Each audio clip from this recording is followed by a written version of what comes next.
Another week of fantasy football. We are going into week 6 of the National Football League, and I am bringing you my must-sit wide receivers for this week. I bring you 6 start wide receivers and 3 wide receivers that you should be sitting going into week 6. There's still a lot of hope. There's still a lot of chances to turn things around, so stay tuned with us.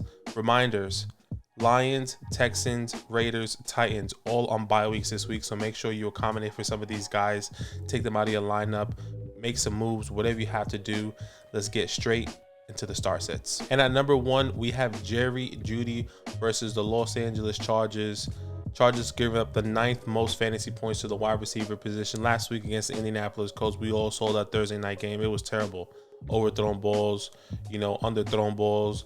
It just wasn't looking good for Russell Wilson and the Denver Broncos. But it's still Russell Wilson, Jerry Jeudy, Cortland. So this is a talented offense. And at some point, it has to click. At some point, the decision making. At some point, you just have to kick the field goal. And hopefully, it's this week, right? Jerry Jeudy last week caught 3 out of 8 targets. He was on the field for 84% of the time. Had 8.3 fantasy points. Luckily, overtime did happen, so that did help the conversation here. But once again, the Chargers gave up the 9th most fantasy points to the wide receivers. This is a primetime game on Monday night.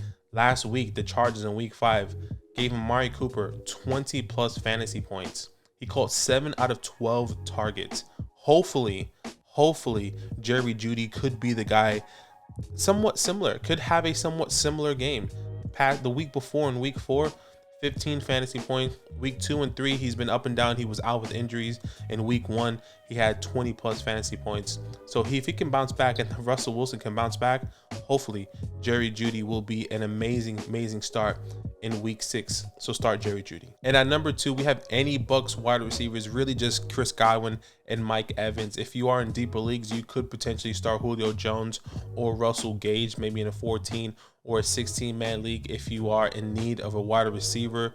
But I think the true must starts here with obviously is Mike Evans. And then if you do need some more confidence in Chris Godwin, please start Chris Godwin with confidence here. The Steelers give up the most fantasy points to the wide receiver position. Did you watch that Steelers game versus the Buffalo Bills?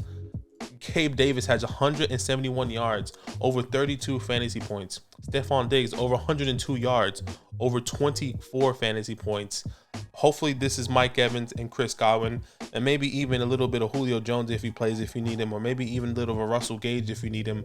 I am starting any and all Bucs wide receivers, obviously within your means, and if you should be starting them. Come 8 p.m. Eastern Standard Time on Saturday, we can answer all your star state questions as well. But start Chris Godwin and Mike Evans for sure in Week 6. And at number 3, we have Gabe Davis versus the Chiefs. The Chiefs currently give the 7th most fantasy points to the wide receiver position. And disclaimer, yes, this could be a boom or bust player. But look, Gabe Davis has been doing his thing. Well, he did do his thing in Week 5 really specifically. Caught 3 out of 6 receptions, 171 yards, and 32 fantasy points. We saw those 2 deep bomb passes that Josh Allen made and Gabe Davis caught. Is that going to be consistent? Probably not. And I've always said this coming into the season, he's not the guy that's going to get the targets. He's the guy that's going to get all of the touchdowns, and he did get 2 of the touchdowns in Week 5. They go and play the Kansas City Chiefs once again. Let me remind you what the Chiefs just gave up to Davante Adams on Monday Night Football. 124 yards, 26 fantasy points. The week before, in Week 4, 103 fantasy points. 103 yards. That would be crazy. 103 yards, over 30 fantasy points to Mike Evans. So I do believe Gabe Davis, Stephon Diggs, all these guys will potentially eat. So I will be starting Gabe Davis versus the Kansas City Chiefs. And at number 4, we have Brandon Ayuk versus the Atlanta Falcons. The Falcons currently give up the 6th most fantasy points to the wide receiver position. This past week against the Carolina Panthers, 3 for 4, only 8.8 fantasy points Brandon Ayuk had. But now going against the Atlanta Falcons, once again giving up the 6th most fantasy points to the wide receiver position. They gave Mike Evans over 12 fantasy points and Chris Godwin over 12 fantasy points in Week 5. So I do believe Deebo Samuel's going to eat, and also Brandon Ayuk. I'm expecting more of an 8 to 12 point game. If you are struggling with bye weeks, this week as the bye weeks are starting. Maybe you can pop him in your flex and hopefully get 8 to 12 points. But I'll be starting him with confidence because Jimmy G likes to spread the ball, spread the ball around. Excuse me.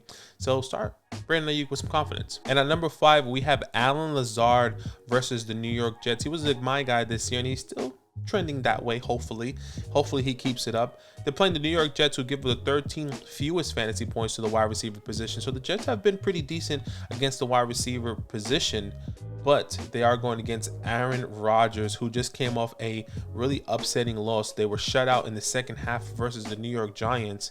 That's not going to happen again. He's not going to let that happen. He's going back to Green Bay. They're playing at home. Lazard this past week caught 4 out of 8 targets for 13-point fantasy points. He did catch a touchdown as well. He caught a touchdown in the last 3 of 4 games. So I do expect Allen Lazard to score a touchdown. But the tricky part is who's going to be guarding him. Is it going to be Sauce or he's going to be on the other side? Last week, we saw Tyreek Hill get just over 12 fantasy points, and that's with Skylar Thompson. So that was a little bit shaky. And Jalen Waddle under 6 fantasy points. So hopefully Allen Lazard does take advantage and Aaron Rodgers do take advantage of this matchup here, because they, once again, coming off a really bad loss, and they need to come and score points and try and bounce back. So I am starting Allen Lazard with confidence with the Aaron Rodgers really upset under center. Last but not least, we have Darnell Mooney versus the Washington Commanders. I know it doesn't sound sexy, so bear with me. This could be a desperation play. This could be a massive trap. But hear me out. The Washington Commanders give out the 5th most fantasy points to the wide receiver position. This past week, Darnell Mooney got over 7 fantasy points, the week before against the Giants, over 13 fantasy points. That was his best game so far, and they're progressing, getting better just a little by little, right? Getting more targets, getting more opportunities. Justin Fields as well, also throwing the ball more attempts, finally, more completions as well. I mean, this is the team that threw the ball the least so far in the NFL, and that you can see that changing already in the past 2 weeks. This past week, Justin Fields threw 21 times. That was the 2nd most he's thrown so far this year. You hope against a team that give the 5th most fantasy points to the wide receiver position that it will turn around, right? Why not give Darnell Mooney a chance with teams that are coming up with bye weeks, and maybe you need to start him? Reminder, the Lions, the Texans, the Raiders, the Titans, these are teams that are on bye weeks that you may need to start Mooney in a desperation play, in a flex play. Hopefully he can give you 7 to 10 points, 7 to 12 points. It's not going to be sexy, but maybe this is the game where you're saying, dang, I need a person. Who could it be? Maybe that's the little bit of confidence I can instill in you. And hey, hopefully this Thursday night game turns out to be something crazy. It turns out to be one of the best games we had so far. We don't know. But I will be starting Darnell Mooney with a little bit of confidence going into week 6. As always, we like to give you our start wide receivers and then also our sit wide receivers. So my first sit wide receiver is a group, actually. Sit the Ravens wide receiver group versus the New York Giants. The Giants currently give up the 3rd least fantasy points to the wide receiver position. Devin Duvernay has been a little bit consistent, oddly enough. This past week in week 5, caught 5 out of 7 targets, over 12 fantasy points. The thing is, a lot of that is Lamar, and I don't know if I want to. I would love to rely on Lamar, but I don't want to rely on Devin Duvernay hoping to get the long bomb. But at the same time, if with all these bye weeks, this could be a trap to where you need to start him. And this is where it gets a little bit shaky. Same thing with Rashad Bateman. If he does come back from injury, he kind of feels like a must start, but maybe there's better options out there for you. So if you can, I will be starting the Ravens wide receiver group just in case, unless you have a better option. But if you don't, I'll be okay, but shaky starting these guys. But remember, the Giants do give up the 3rd least amount of fantasy points to the wide receiver position. We held the Green Bay Packers this past week. We've held, the Chicago Bears, all these teams, the Titans. CeeDee Lamb did go off on us, but I would be sitting all of the Ravens wide receivers going into week 6. My second sit wide receiver is also another group. It's the Chiefs wide receivers versus the Buffalo Bills. And when I say the Chiefs, you're obviously starting Travis Kelce, which is the only wide receiver I'm comfortable starting. But I'm talking about NVS, Juju Smith, and Mecole Hardman. Mecole Hardman against the Raiders, 15 fantasy points, but also been up and down. 8 points, then 3 points, then 8 points, then up. Juju Smith, we all know how inconsistent he has been. 10 points, 4 points, 13 points, 9 points, 6 points. No, thank you. Mecole Hardman, 10 points, 7 points, 1 point, 1 point again, and then 12 points. All these guys have been up and down, and we all know anyone can score each week for this Chiefs with Patrick Mahomes. We just don't know who.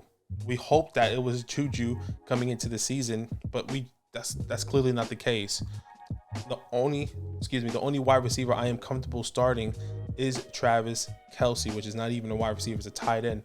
That is the only guy I'm comfortable starting. I know one of these guys could get into the end zone or could have a deep bomb pass down the field, but right now I am sitting these guys. The Bills currently give the 6th least fantasy points to the wide receiver position, so sit the Chiefs wide receiver group. And at number 3, last but not least, we do have the Miami Dolphins wide receiver group versus the Minnesota Vikings. The Vikings currently give the 14 least fantasy points to the wide receiver group, and I understand Waddle and Tyreek Hill do feel like must starts, but the only way I am sitting them is if Skylar Thompson starts another game. I don't want to rely on him, especially weeks where you need to win. Maybe you're 2-4 or 1-4, excuse me, or you just need to win. 2-3, you need to win. I will be sitting some of these guys. You'll be starting them in desperation. But if Skylar Thompson again is the quarterback, which is the third string quarterback, and Teddy and Tua is out for another week, I'm looking at another place. If you do have that depth at wide receiver position, once again, only if Skylar Thompson is playing. If Teddy comes in, I am playing them. So once again, just a disclaimer. Guys, these are my start and sit wide receivers going into week 6. As always, we go live at 8 p.m. Eastern Standard Time every Saturday to answer all your start sit questions. There is still time. There is still hope. Things can turn around. Good luck in week 6. Yo, what's good? Thanks for watching. We got a lot more videos. A lot more. If you want more videos, watch it. You can also subscribe right now if you want to. You need to. And lastly, don't forget that you can sign up to support the show and get exclusive content by going to patreon.com/FantasyLand fam.